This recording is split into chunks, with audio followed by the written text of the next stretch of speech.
In 1993, Ralph Lauren launched a new brand called RRL. It was named after his ranch in Colorado, the RRL Ranch. Spanning over 17,000 acres, this escape from the city is what inspired Ralph to explore the styles of the American West. The concept was unique for fashion at the time.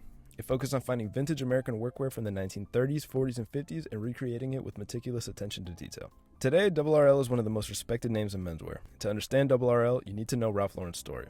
He wasn't born into fashion. He was born Ralph Lifshitz in the Bronx in 1939. His parents were Jewish immigrants. His father painted houses for a living.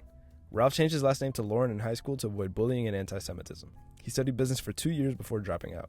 Then he took a job selling ties at Brooks Brothers and observed how wealthy men dressed and learned what made their style appealing. In 1967, he made his move. He borrowed $50,000 and started his own tie company. These weren't ordinary ties. They were wide, bold, and handmade from high-quality fabric. The ties sold at places like Bloomingdale's and Neiman Marcus under the label Polo. The name was perfect. Polo represented old money and East Coast elegance, a world Ralph hadn't been born into but understood instinctively. Here's the surprising part.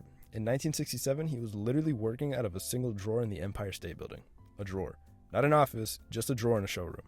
By 1969, just 2 years later, he opened his own store in Bloomingdale's. By 1971, he launched a full menswear line and opened his first standalone store on Rodeo Drive. The 1970s and 80s were huge for Ralph. In 1972, he introduced the Polo shirt with the small Polo player logo. It became one of the most recognizable logos in the world. In 1974, he designed the costumes for the Great Gatsby film, which solidified his reputation as an American designer. But what set Ralph apart from other designers was that he was selling an entire world, not just clothes.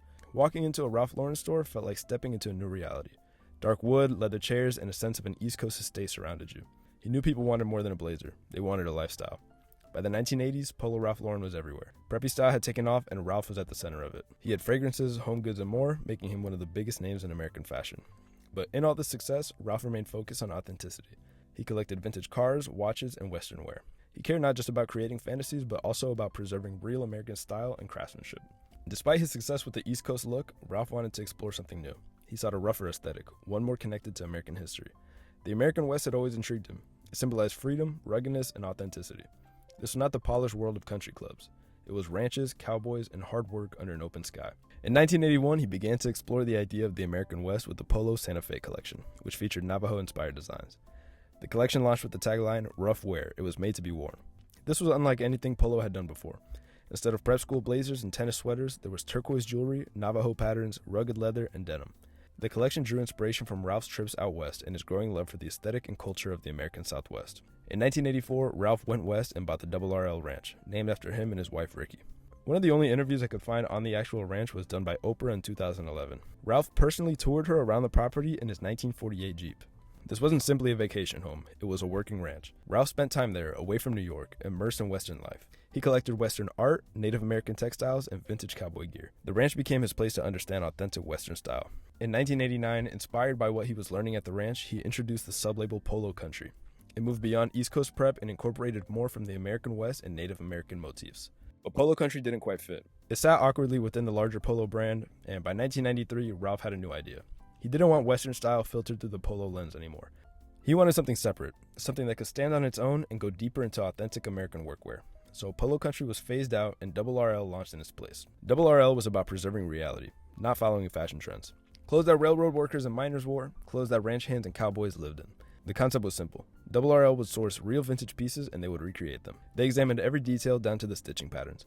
Each garment they found had its own unique story. Their commitment to authenticity was outstanding. They used time-accurate sewing machines and real vintage hardware. They also selected higher quality materials like Japanese selvage denim. A classic RRL feature is the triple stitch on their clothes. If you know about vintage clothing, you've probably heard of the single stitch. Most vintage clothing was made using single needle construction, while today's modern clothes often use a double stitch. RRL went a step further with triple stitching. They aim for these clothes to be worn over years and age naturally. The fabrics tell their own story. RRL sources heavyweight selvage denim from the best mills in Japan and America. This isn't the thin, stretchy denim you find everywhere today. It's dense, rigid fabric that starts stiff and breaks in over months of wear. Their jeans come in straight and slim straight fits. Some are raw and unsanforized, meaning they'll shrink and mold to your body the first time you wash them, just like vintage pairs did. Others come pre-washed with fading and repairs that make them look like they've already lived a life. To them, every detail matters. They incorporate real vintage features, like hidden rivets so you don't scratch furniture and buttons cast from vintage molds.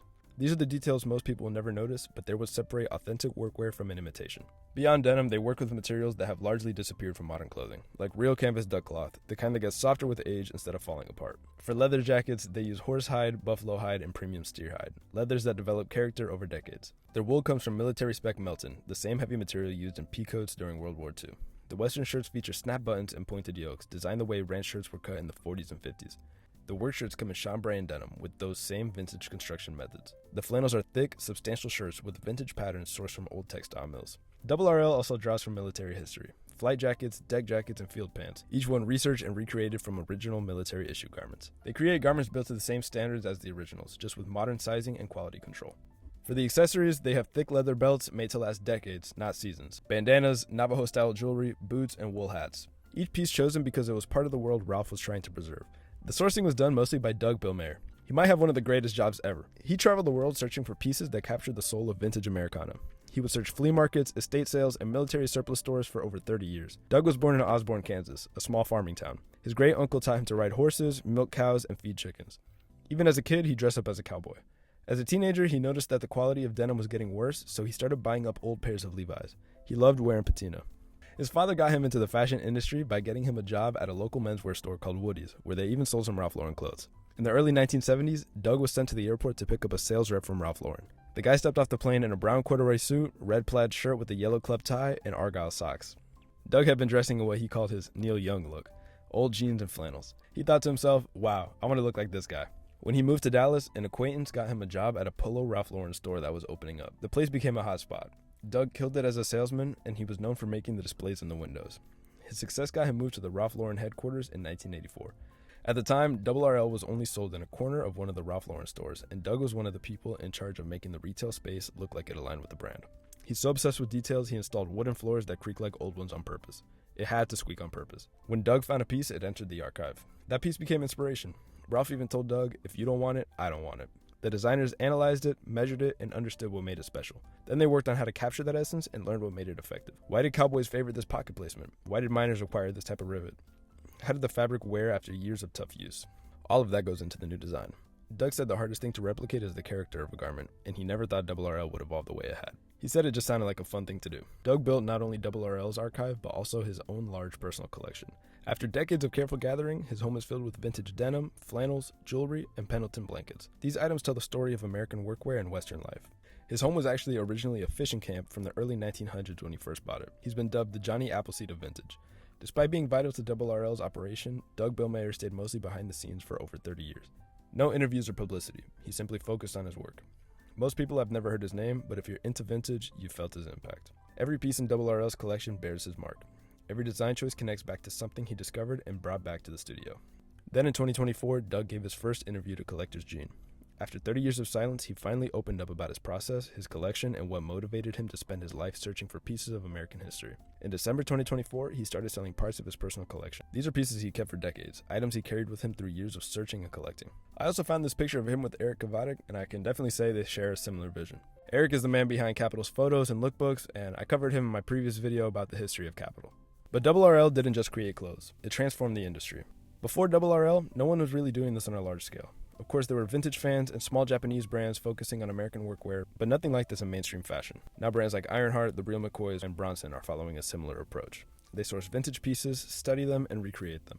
Some even go further than RRL, making reproductions down to the specific year. RRL was doing heritage menswear and workwear as fashion way back in 1993 before any of it was trendy. What began as Ralph's personal passion became the model for an entire segment of menswear. Walk into any menswear store today and you'll notice the impact. That's all a result of what RRL started. It's about preservation and appreciating craftsmanship. It's about honoring the people who really wore these clothes. The miners, ranch hands, cowboys, and indigenous people who built America. When you wear a RRL piece, you're not just putting on a shirt. You're wearing the result of someone like Doug spending decades figuring out how that shirt should be made. You're wearing a link to American history that would have faded away if no one had been passionate enough to find, study, and recreate it. That's the history of RRL.